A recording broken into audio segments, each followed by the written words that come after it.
Okay? Our So our objective here is to take our list of points and modify it, basically multiply it so that we can get a list of all the same x's with now multiples of all the same x's determined by the count of the y's. So, and we can modify where the y's are as well for the entire list. So it's kind of non-intuitive, so just follow along and then we'll break it down in a very simple way. That's going to be the way that you do it the whole time, but I just wanted to walk you through this. So I said that a lot of what Grasshopper is doing is constructing geometry, deconstructing geometry, and reconstructing geometry. So what we can do with this list, actually I'm just going to leave it up here for you. What we can do with this list is deconstruct it and then modify the whole set. But I want to show you a little bit about how that is going to change. So basically, let me drop in this cool tool. It's another viewing tool that just kind of lets you see what's going on. The param viewer. Under params, under utility, it's this one right here called param viewer. And I'm going to plug in my points. Now right now it says data with 1 branches. And it says 0, 0, n equals 10. So it's a group of data with a count of 10. So when you right-click it and go to Draw Tree, this is what it made. So basically, you created information, you passed it through a modifier, and then it became another bit of information. Okay, so this is your construct, deconstruct, reconstruct sequence. It comes in branches.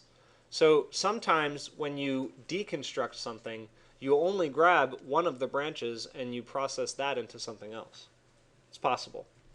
So what happens if I want to take my sequence and group it and copy/modify it so that it moves up in the y direction? We have to do what's called grafting. Okay, and this is new. Grafting is the opposite of flattening. So when we took our individual packages of data, remember they came in groups of 4 on Tuesday? When we took them off of panels, we can take individual items and graft them back into separate groups. So if you right-click on the point output and you go to graft,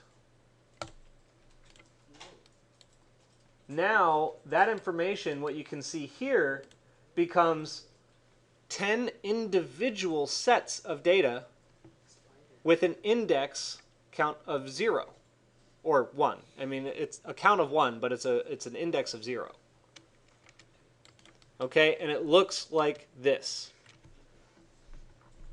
So what you did when you flattened it is you broke out all 10 of those values into separate items. Does that make sense?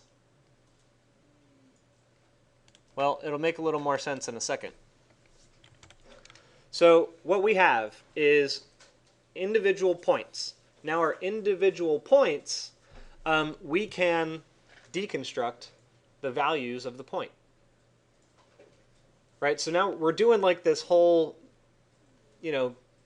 Big Bang Theory, like a universe just consistently expands and contracts all the time sort of theory thing. We're going to break apart the points, modify one of the values, and then reconstruct it into one that has a series of y's so that it goes upwards. Let's take a look at it. So under vector, under point, you have deconstruct point and construct point.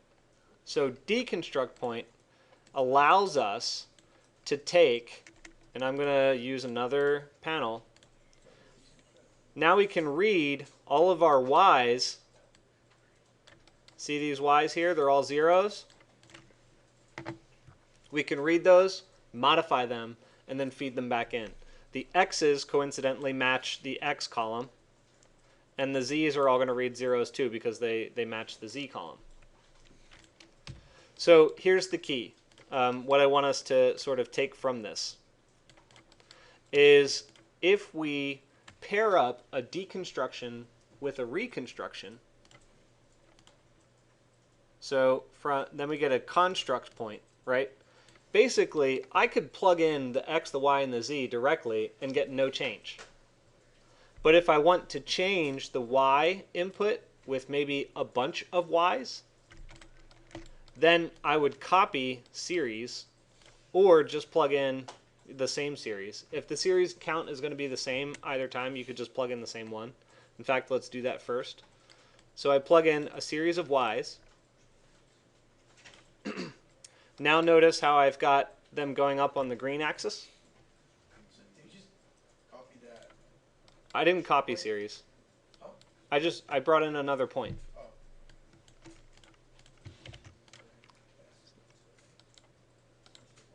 I'll label them for you.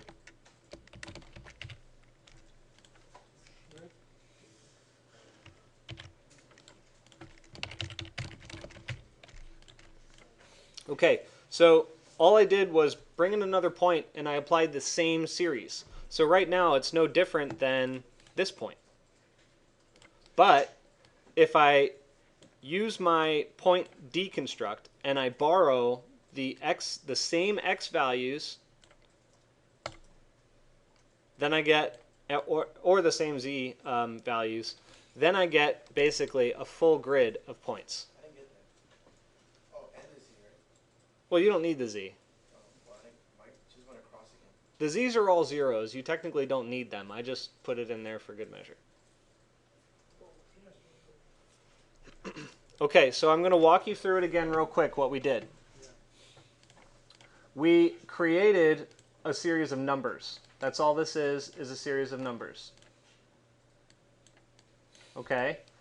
That series of numbers, we modified the x value of a point so that we got a series of points, right? That would be the ones that are all the way down the bottom.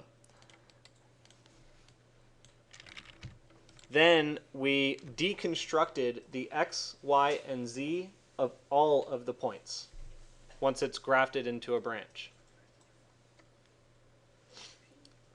And then by using the same series, we modified the y values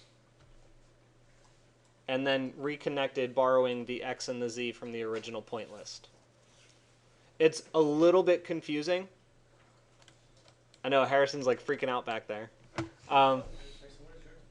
What I want you to do, guys in the back, I don't expect you to have a full working knowledge of this right now. It's important to see and do. I suggest that you take a moment at some point over the weekend and just go back in and do this again. Follow the video, do it a second time, and you'll start to understand a little bit about what it means to deconstruct all the way down to the x, y, and z values of a point. Okay? So now we're going to go back to the real efficient way of creating a grid of points, which is what you're probably going to typically use in most cases.